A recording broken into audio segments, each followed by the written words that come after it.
Recently, we had the rare opportunity to speak with a Pleasant Prairie family that has special ties to the Veterans Memorial inside Prairie Springs Park. We're here today at the home of Don and Nora Orrick, and they have invited us into their home to talk about their purchase of 16 bricks for the Veterans Memorial inside Prairie Springs Park. Joining Don and Nora and myself is Nora's father, and that's Lenny Walther. Thank you again for letting us come into your home. I guess what I'd like to do, if I could, is ask you initially what spurred you to purchase your first bricks in the memorial. I was very excited when I heard about Pleasant Prairie's memorial that they were going to have, and I have an uncle that I value. Here we go already. I have an uncle who I admire a great deal, and he was a prisoner of war. And I thought it would be a nice way to recognize him. So that was what started it. And then it was, where do you stop when you come from a big family? And both of us do, my husband and I, and our parents and our uncles, and even my brother-in-law all served. So we started buying, and we didn't know where to stop. Okay. How did you first learn about the memorial? You know, I saw it in the newsletter, the Pleasant Prairie newsletter. Okay. And so your first purchase, I had been talking to Ruth Mack, who has been working on the memorial, and she said you purchased 5 right off the bat. Do you have special stories, I guess, about the purchase that you'd like to share?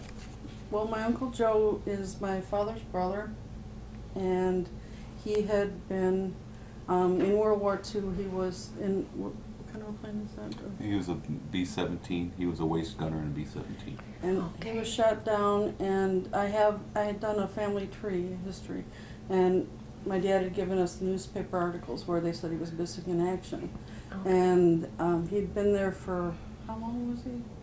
Prisoner of war? Yeah. About a year and a half. Year and a half before we knew that, you know, he was going to come home. Okay. And when he did come home, and I didn't know him then, of course, he was badly burned, but it was interesting because he told me that, you know, he had been laying there, his body was really bad. And he had actually told me that the Germans were very good to him, and I thought that was kind of amazing, but, you know, they have like a Red Cross also. Okay. And they took him, and he was there for a year and a half. He never said a bad thing about them. I don't know if he did to you, but when he told the stories, it was just, that was the way of life, you know. Yeah, they saw him coming with the bayonets, and he didn't know what was going to happen, you know, but they were good to him, you know. Okay. It was nice. He lost an eye, and he had trouble seeing in that afterwards. The pain he had to go through with it, I mean, unbelievable. Just terrible. He was going to be a doctor, and then he wasn't able to do that when he got home. Okay. So he was someone though I always liked, and when I had the opportunity to do this, I thought it would be a nice way.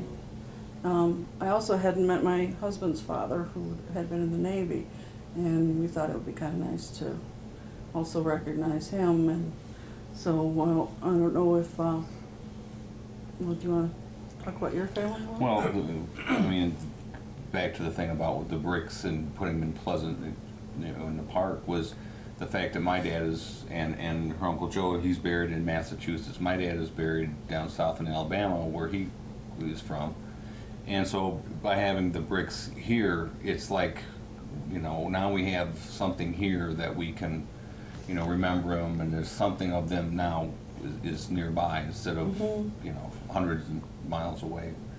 But so that's something that I think about of having in the bricks here.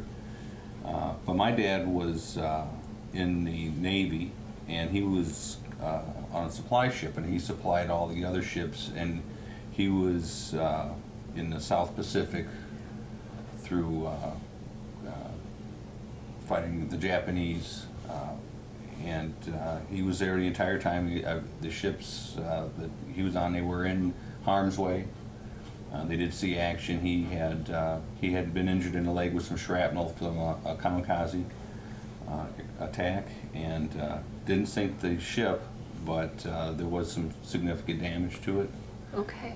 It was, I believe the ship was the USS Vulcan, is what he was on. And they went into Japan after the bomb had been dropped in Hiroshima and Nagasaki. They went in and were on station there for a period of time. I really don't know how long. My dad really never really talked about it. He died when he was 46, so we didn't really get. I was pretty young. I was 15, so we never got around, had time to get to those, you know, discussions that you would have probably would have gotten to later on. So I think that, like I say, having the two bricks, I think we got one of them was basically a representation of our kids who never got to meet them, and one, you know, for me. And I think that's why we did the two with my dad. I think we discussed it, but. And then it started growing. Then Yeah. I have a brother-in-law who was a Marine, and he didn't see any action either. But you know, the thing is, like I said earlier, you know, is that, you know, people sign up, they don't know if they're going to be called to action or not. And in my dad's case, I mean, all of your brothers except the youngest were served, or your brother-in-laws. Yeah. Same thing. My husband's fathers, they all served. Yeah, my dad had three brothers. Two more served in the Navy. One was in the Army, and they all served during the war. We had my Uncle Tom. They thought that he had been lost at sea because the boat or the ship that he normally was stationed on was sank, and they just assumed, you know, kind of all hands were lost. Well, apparently he had gotten transferred just, you know, days or whatever before, so he was on a different ship, but they didn't know that for, I think it was like a year and a half. Oh my. That he was, or, well, it may not have been that long, but they didn't know it for a period of time. That he was, you know, in fact, was okay, because communications back then was, you know, not like what it is today, certainly. So, No computers. No. so they're right. It was, everything was at a much slower pace, and so, you know, I mean, my other uncles, and like I say, I wasn't real close to them. I didn't see them very much, and to get any intimate details of other stories that they may have had, but that was the one that stuck out. That I did have one uncle who was presumed lost, turned out to be alive. That's a good one to share. That's a very good one to share. So have you visited then, if you have these bricks here in Pleasant Prairie and they bring your family closer to you, have you visited the memorial during the dedication ceremonies that they had? Yeah, we were there. Okay. Jerry was there, our brother-in-law, who was, you know, like I say, he's still a young guy, and he was in the Marines, and we had gotten the brick for him, and he was very emotional. He was and he said, you know, I feel honored, you know, to be here, but he didn't feel like he was a hero like some of the other people they were talking about. The way I look at it, they're all heroes if they've, you know, if they served. Like you said, they don't know. Yeah, they don't know. know. And nice Ruth at Pleasant Prairie, she's helping me because we bought some more bricks, like you said, and we're having a family reunion in July, and some of the relatives from Texas and Boston and Vegas, and that they're coming in, and they'll get to see them all. So nice. We're really excited about that. Nice. My Uncle Joe's daughter, one of his nieces,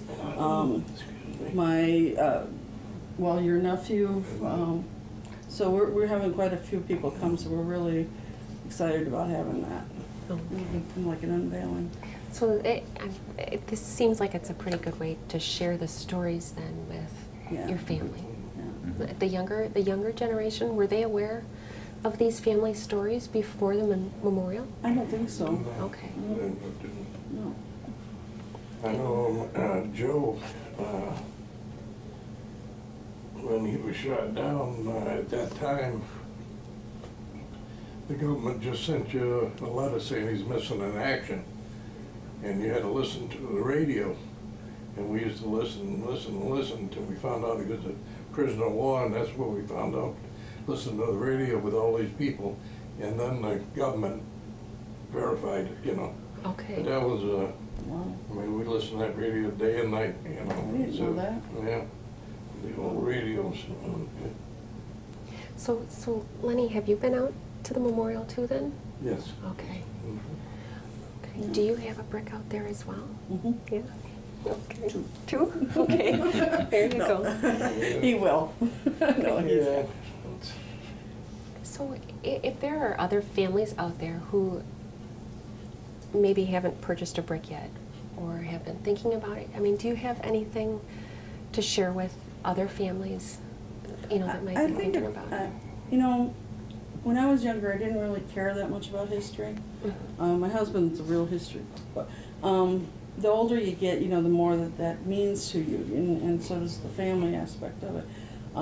But there's also a sense of pride in the government, and having that memorial just kind of brings a lot of that home, you know, your roots, your friendships, you know, and the people that are out there serving for our freedom. I mean, it's really amazing when you think about it. And so I would encourage people to you know, purchase bricks, because it seems like if we can go out there as a family and feel that togetherness, you know, that you do, and honor, even though I haven't met Don's dad, I feel really good about it, you know. Mhm. I feel like I've acknowledged him. And it sounds like a great door opener to some of the stories, the family stories. Yeah, yeah. So, Well, and here's a thought for that people should consider as well. Is we moved here in 1990, and you know the village has grown, and they've done a tremendous job with Prairie Springs Park, converting it from a land or a gravel pit, and we remember when all that had started.